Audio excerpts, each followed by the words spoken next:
नमस्कार, मैं सुष्मिता मिश्रा। आप देख रहे हैं 4 PM news network. Uttar Pradesh में लोकसभा चुनाव के बाद विधानसभा उपचुनाव की रणनीति तय होने लगी है। यूपी विधानसभा की खाली 10 सीटों पर जल्द उपचुनाव का ऐलान होगा। ऐसे में सभी राजनीतिक दल अपनी अपनी सीटों को जीतने के लिए जोर आजमाइश में जुट गए हैं। राष्ट्रीय लोकदल आरएलडी इनमें 2 सीटों पर उपचुनाव लड़ना चाहती है। इनमें मुजफ्फरनगर की मीरापुर सीट राष्ट्रीय लोकदल विधायक चंदन चौहान के लोकसभा चुनाव जीतने से खाली हुई है। दूसरी अलीगढ़ की खैर सुरक्षित सीट। एक तरफ इंडिया गठबंधन में समाजवादी पार्टी की सहयोगी कांग्रेस की नज़र भी विधानसभा उपचुनाव पर है। वहीं लोकसभा चुनाव से अब पहले एनडीए के साथ आई आरएलडी की राज्य चुनाव में भी भाजपा से जुगलबंदी की परीक्षा होनी है। खैर सीट 2017 से भाजपा के पास है। यह सीट भाजपा विधायक अतुल प्रधान वाल्मीकि के इस्तीफे के बाद खाली हुई है। अतुल प्रधान लोकसभा सदस्य के रूप में निर्वाचित हुए हैं। आरएलडी के एक बड़े नेता ने बताया है कि खैर और मीरापुर सीटों की मांग आरएलडी की ओर से भाजपा के केंद्रीय नेतृत्व के सामने रख दी गई है। भाजपा की ओर से भले इस पर कोई जवाब न मिला हो, लेकिन टिकट दावेदारी ने पार्टी के केंद्रीय कार्यालय पहुंचना शुरू कर दिया है। इन्हीं सब को लेकर एक तरह से ये भी कहा जा रहा है कि आरएलडी बीजेपी में कहीं ना कहीं आरएलडी को जो सीटें की मांग है वो देने के लिए कतरा रही, इसीलिए दोनों के बीच तनातनी का माहौल है। इस पर वरिष्ठ पत्रकार केपी मलिक, जो कि दैनिक भास्कर के वरिष्ठ पत्रकार हैं, और वो जो भी बातें लिखते हैं वो सटीक बैठती है कहीं ना कहीं, और वो जो सोशल मीडिया पे लिखते हैं उस पे कहीं ना कहीं एक तरह से माहौल बन जाता है।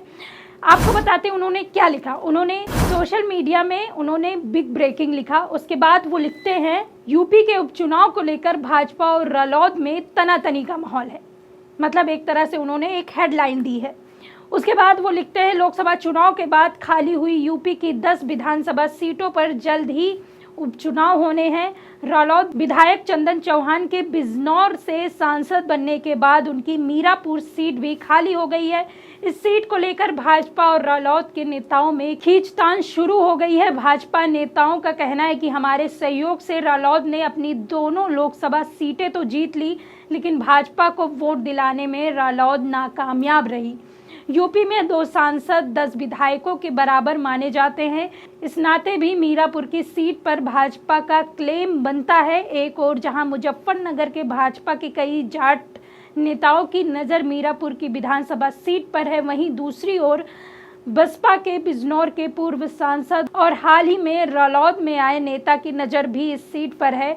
उनका दावा है कि मीरापुर सीट से गुज्जर हटा तो गुज्जर ही बनना चाहता है। सूत्र बताते हैं कि अगर यह सीट भाजपा के कोटे में आई और भाजपा ने इन्हें उम्मीदवार बनाया तो यह पूर्व सांसद रालोद छोड़कर भाजपा में जाने की भी तैयारी है। तो इस तरह से खबरें कहीं ना कहीं सोशल मीडिया पे आ रही, और इन्होंने जो लिखा ये कहीं ना कहीं अगर रालोद को 2 सीटें जिनकी वो मांग कर रहे हैं वो नहीं मिलती है तो एक बार फिर रालोद जिस तरह से उन्होंने अखिलेश यादव के साथ किया वही कहीं ना कहीं अब बीजेपी के साथ करेंगे, क्योंकि फायदे की राजनीति रालोद के मुखिया करते आए हैं। उनके नाम लेने की ज़रूरत नहीं, वो खुद ही जता देते हैं कि मैं जिधर फ़ायदा रहेगा उधर जाता हूँ, चवन्नी हूँ जो पलट जाऊंगा। ऐसे बयान वो देते आए हैं, लेकिन जिस तरह से उनके बयान से वो पलटते हुए दिखे हैं चर्चा का विषय बना हुआ था। आपको बता दें कि गठबंधन के तहत रालोद ने बिजनौर और बागपत सीटों पर चुनाव लड़ा था। दोनों ही जगह पार्टी को जीत हासिल हुई।